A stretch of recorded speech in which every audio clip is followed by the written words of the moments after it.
Hello everyone, it's me again, continuing with my driving profession through each of my videos.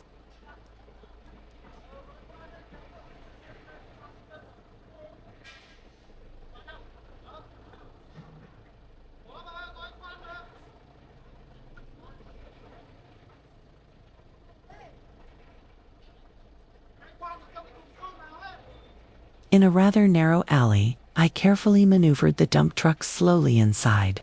On both sides were closely spaced walls, and the tight space required high concentration for driving. I gradually reversed the truck to the exact spot where the construction worker was waiting. When the dump bed was raised, layers of yellow sand poured down, forming a neat pile for the construction work.